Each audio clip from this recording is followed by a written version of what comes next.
Next nine news में आपका बहुत बहुत स्वागत है। मैं हूं आपके साथ अबरारुल हक रहमानी। आज ज्योतिरादित्य सिंधिया की बात करेंगे। मेरे खास प्रोग्राम मुद्दा आज का में आज यही मुद्दा बना है और इस मुद्दे को गहराई से समझने की कोशिश करेंगे। दरअसल मध्य प्रदेश में चुनाव नज़दीक है और चुनाव नज़दीक होने की वजह से भी सीएम पद को लेकर के ख़ास तौर से जो सरगर्मियां हैं वो तेज़ हो गई है और कई नेता इस बड़े पद को लेकर अपनी दावेदारी जो है वो पेश करते नजर आ रहे हैं। और इस बीच सबसे बड़ा सवाल ये पैदा होता है कि क्या सीएम शिवराज सिंह चौहान इस बात पर रजामंद हो पाएंगे, क्या अपनी सहमति वो दे पाएंगे कि सिंधिया को जो है मुख्यमंत्री के तौर पर आगे कर दिया जाए और वो जो है केंद्र की सियासत में या फिर बीजेपी हाईकमान जिस तरीके से उनको जो है जिम्मेदारी सौंपेगी वो उस जिम्मेदारी को निभाते हुए नजर आएंगे। तो मेरे साथ प्रांशी मौजूद है, इनसे कई सवाल लेंगे और तमाम जानकारी आप तक पहुंचाने की कोशिश करेंगे।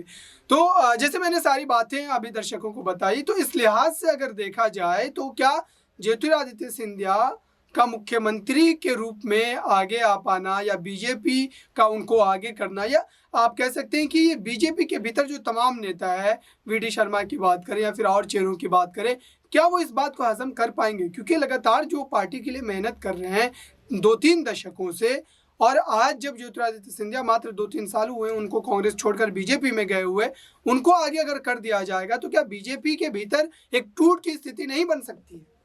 देखिए अबरार, जो जानकारियां आपने साझा की हैं उन पर अगर रुक किया जाए तो कहीं ना कहीं यहाँ पर सिंधिया के चलते यहाँ पर रार बढ़ती हुई नजर आई, क्योंकि बीते कुछ दिनों पहले जो खबरें सामने आई थी उन पर अगर रुक किया जाए तो यहाँ पर बीजेपी के कई ऐसे वरिष्ठ नेता हैं जिनका कहना साफ तौर पर रहा है सिंधिया को और सिंधिया के समर्थकों को लेकर, क्योंकि कहीं ना कहीं सिंधिया को बार बार गद्दार कहा जाता है। कांग्रेस की तरफ से हमने हमेशा यही सुना है कि 24 कैरेट के वह गद्दार हैं। भारत जोड़ो यात्रा का जब उन्होंने मध्य प्रदेश में स्वागत किया था उस वक्त उनको लेकर ये कहा गया कि घर वापसी के उन्होंने संकेत दे दिए हैं।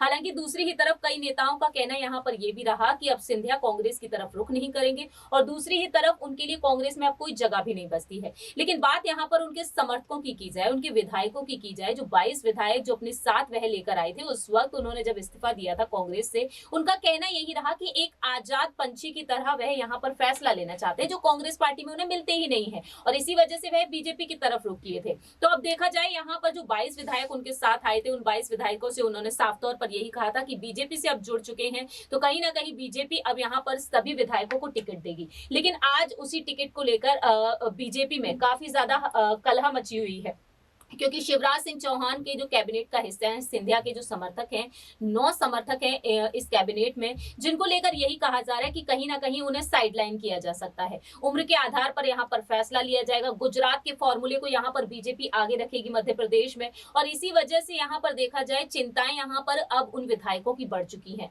लेकिन दावा यह भी किया गया है कि कहीं ना कहीं सिंधिया से पहले राय मशवरा लिया जाएगा, तब उनके विधायकों पर यहाँ पर फैसला लिया जाएगा। तो एक बड़ी टूट यहाँ पर इस वजह से होती हुई नजर आ सकती है, क्योंकि सिंधिया अपने समर्थकों के लिए जब कांग्रेस पार्टी से लड़ सकते हैं तो वह बीजेपी से क्यों नहीं, क्योंकि सिंधिया अपने समर्थकों को आगे रखना चाहते हैं। उनका यही दावा रहा कि सभी को टिकट मिलेगा उस वक्त 2020 में। तो जाहिर सी बात है इस बार भी यहाँ पर सिंधिया समर्थकों के लिए कोई सोच विचार किया जा रहा होगा। अगर ऐसा नहीं होता है तो जरूर यहाँ पर रार बढ़ती ही चली जाएगी, क्योंकि देखा जाए सिंधिया को यहाँ पर और उनके विधायकों को आज भी यहाँ पर पूरे तरीके से स्वीकार नहीं किया जा रहा है। दावा ये किया जा रहा है कि कहीं ना कहीं बीजेपी यहाँ पर मध्य प्रदेश में 2 गुटों में है, एक तरफ है सिंधिया का गुट और दूसरी ही तरफ है यहाँ पर शिवराज की जो समर्थक हैं।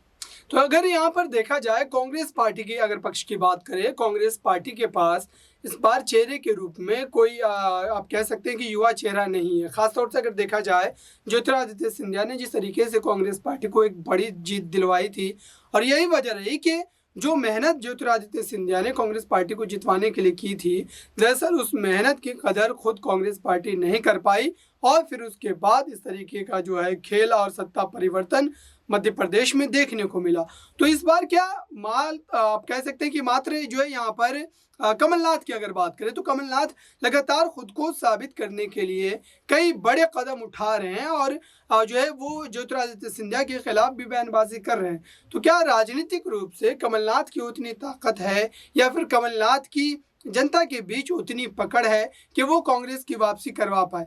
जहाँ तक दिग्विजय सिंह की बात है तो वो इस समय उतने ज़्यादा जो बयानों के जरिए अगर देखा जाए तो सक्रिय नजर आते हैं, लेकिन राजनीतिक रूप से उनकी वो ताकत नहीं रही है। तो कांग्रेस पार्टी अब किन वजहों से, आप बताइए कि किन वजहों से अब जो है सत्ता में वापसी कर पाएगी, या किस चेहरे की बदौलत वो जो है वापसी कर पाएगी फिर से एक बार सत्ता में? फिलहाल देखा जाए जो कांग्रेस का राष्ट्रीय महाधिवेशन हुआ था उसमें यही दावा किया गया था कि 24 से 26 फरवरी तक 3 दिन की जो बैठक चलेगी, उस बैठक में यहाँ पर खड़गे कहीं ना कहीं कमलनाथ के नाम पर मोहर लगा सकते हैं, लेकिन ऐसा हुआ नहीं। और दूसरी ही तरफ पूर्व मुख्यमंत्री दिग्विजय सिंह का भी कहना रहा कि कमलनाथ को ही आगे किया जाएगा। हालांकि ऐसा होता हुआ फिलहाल तो दिखाई नहीं दे रहा है।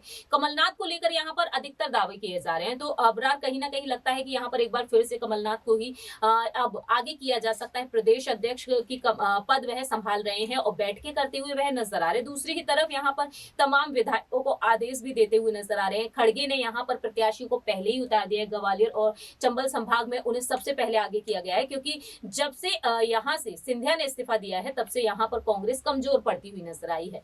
दूसरा सवाल ये है कि आखिरकार आपने यहाँ पर जो पूछा है कि किस लिहाज से यहाँ पर कांग्रेस जीतती हुई नजर आएगी, तो फिलहाल देखा जाए राहुल गांधी ने जो भारत जोड़ो यात्रा की, उस भारत जोड़ो यात्रा के जरिए अलग अलग राज्यों में असर देखने को मिला।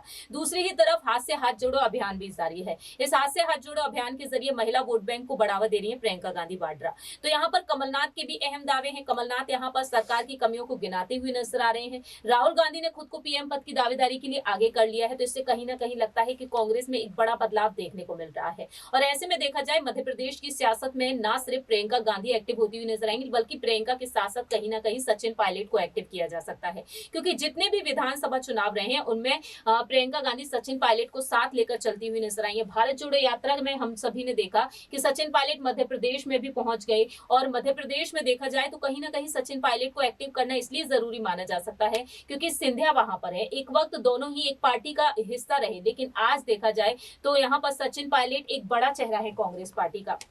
तो यहाँ पर मोदी सरकार की कमियों को गिनाया जा रहा है राहुल गांधी की एक चिट्ठी के द्वारा, जो भारत जोड़ो यात्रा के दौरान जो उनका जो सफर रहा है वो सफर इसमें बताया गया है, और साथ ही साथ मोदी सरकार की कुछ कमियों को भी। तो ये कुछ ऐसी चीजें रहेंगी जो कहीं ना कहीं यहाँ पर कांग्रेस सत्ता में आने के लिए अब दावा करती हुई नजर आएगी।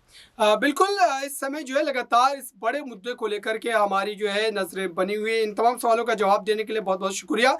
लेकिन इस समय मध्य प्रदेश में सबसे अहम सवाल ये है कि जिस तरीके से भारतीय जनता पार्टी के भीतर अब इस बात को लेकर के जो चर्चाएं शुरू हो गई है, क्या वाकई शिवराज सिंह चौहान ने जितने लंबे समय तक भारतीय जनता पार्टी की तरफ से मुख्यमंत्री पद की जिम्मेदारियों को संभाला और मध्य प्रदेश के विकास के लिए काम किया, अब एक बार जो है परिवर्तन की ओर जो है भारतीय जनता पार्टी बढ़ेगी?